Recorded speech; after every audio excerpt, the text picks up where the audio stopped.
I'm Tom Voelk for the Seattle International Auto Show. Audi's Q7 has been ferrying fashion-forward families since 2006. For 2025, the second generation gets its second freshening. New front fascia with a more rugged look? Check. Tweaks in the back, too. The profile remains the same. Handsome in its pragmatic Teutonic attitude, shoppers might also be thinking BMW X5, Cadillac XT6, Lexus TX, Land Rover Defender 110, Mercedes GLS, and Volvo XC90.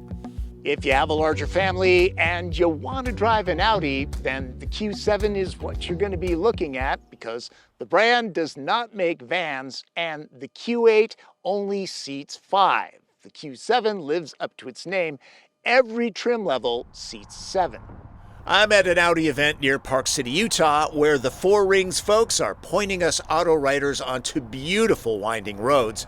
We're driving the Q7 and the V8-powered SQ7, so this video is kind of a twofer. Starting with the Q7, the base engine is a 261 horsepower 2-liter turbocharged inline-4. It starts at $61,800. For a more Audi-grade experience, buyers should search the couch cushions for $5,300 of change and upgrade to the 3-liter turbo V6 that I'm driving. It makes 335 horsepower and 365 pound-feet of torque to move 5,100 pounds of SUV.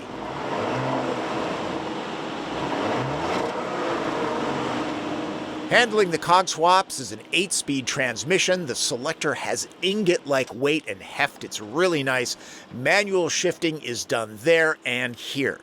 Every Q7 comes standard with this, so all wheels are driven. All-wheel steering is an option on the Prestige trim that I'm driving. Audi Drive Select means a handful of drive modes. As you can see, this has an air suspension, standard on Prestige. Max ground clearance is 8.4 inches with about 3.5 inches of overall travel. I'm near Park City, Utah, which is at elevation, and you have to remember that gas-drinking cars lose power in those situations. But this is turbocharged, so not nearly as much. EVs lose no power, but, not everybody wants an EV. We're talking 0 to 60 in 5 seconds. The engine is super smooth and it's got plenty of oomph.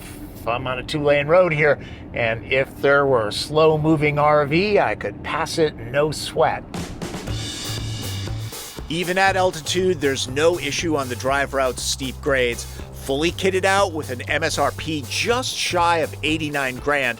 The no-miss option is the $1,300 rear-wheel steering. It makes U-turns a joy.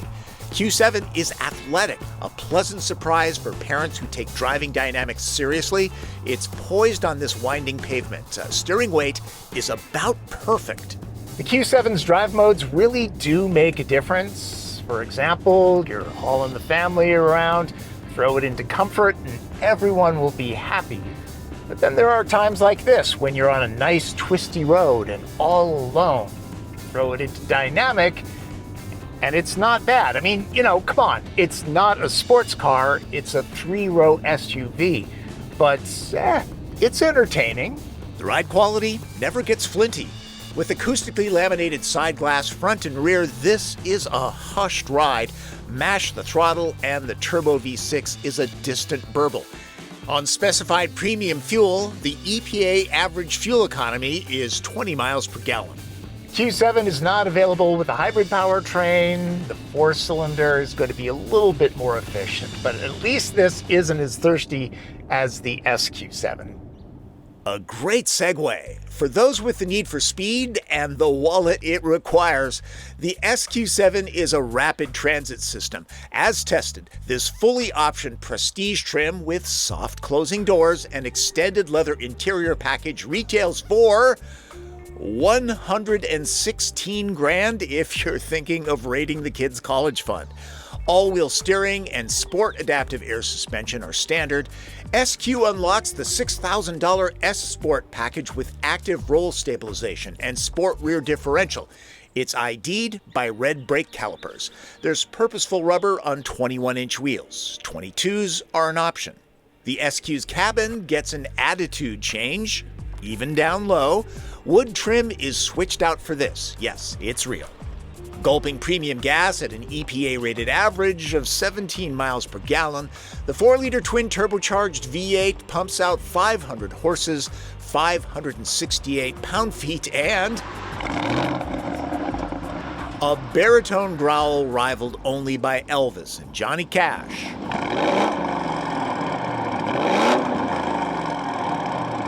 Quattro all-wheel drive and the 8-speed remain. Front discs grow an inch to 15.8, better to handle the V8's extra 154 pounds.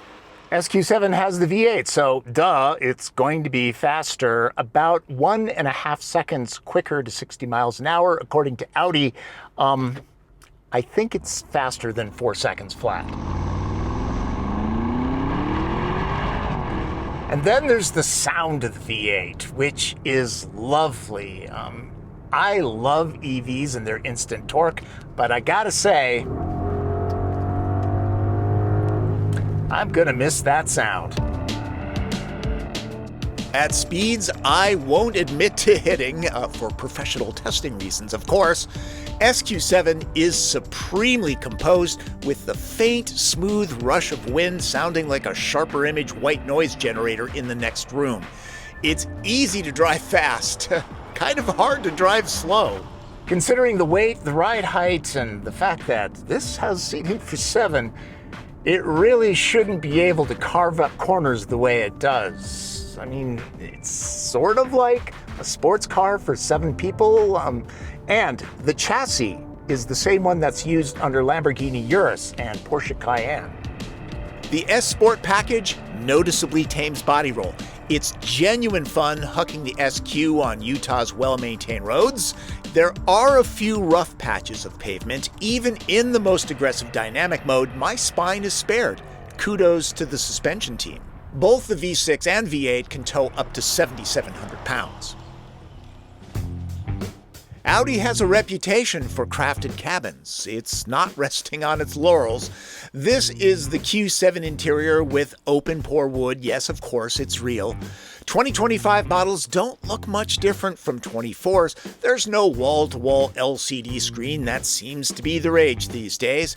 Audi's digital cockpit approach is more traditional for those preferring that vibe.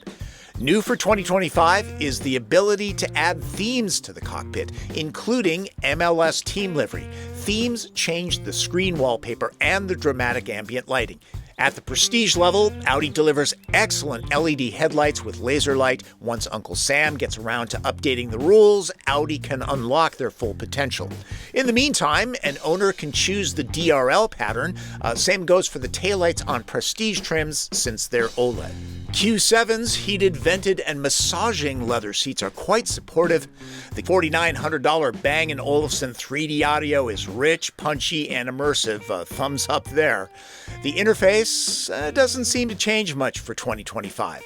Graphics are crisp, the layout is simple, there's haptic feedback and good response. No knob operation for those that hate fingerprints. The same haptic touchscreen approach is used for HVAC operation. The usual spots help organize stuff. These are nicely finished, by the way. For those that need Android Auto and Apple CarPlay, that's a thing. Wireless, too. As I said, all Q7s accommodate 7 butts. There's no option for captain's chairs if that's a deal breaker. The ability to recline and slide should make anyone sitting here comfortable, especially if it's just 2 in this row. 3 large adults will gripe a bit, and they'll need to deal with the fairly large spine. At least they get separate climate zones and heated seats at the prestige level. They can charge their phones, too. It's a luxury vehicle with some luxury touches. The big glass roof makes it feel more spacious and airy. Getting to row 3, if there's a car seat installed, it needs to be removed. The second part of the operation has a hefty German feel. It might be a bit much for small kids to operate. If my 5'9" frame is any reference, adults won't want to spend much time here. Slide the mid-row forward to show those here a little love. Like any three-row SUV, space is limited behind the third row. In this case, it's 13.6 cubic feet. That's good for, say, 3 carry-on suitcases. The air suspension can be lowered for easier loading. This is where the subwoofer and tire repair kit live. Q7 does not get a spare. Tires are run flats. Row 3 is powered both down and up, which is helpful for smaller folks. These controls are duplicated near row 3, by the way. Considering the cramped third row, I can see the Q7 doing most of its duty as a 5-seater with just-in-case flexibility. It doesn't have the interior room of the Lexus TX. Unlike many in this class, folding all of the seats offers up a completely flat load floor. Max cargo room is 68 cubic feet. The 35-30-35 split in row 2 offers up a lot of flexibility when it comes to hauling cargo and/or people. Whether it's the Q7 or the SQ7, Audi offers up a handsome package that's satisfying to drive. Right-sized, too, for those that don't like ginormous vehicles, but still need seating for 7 in a pinch. Both models deliver the crew in comfort and style while bringing the driver a little joy. Check them out at your local Audi showroom. For the Seattle International Auto Show, I'm Tom Voelk.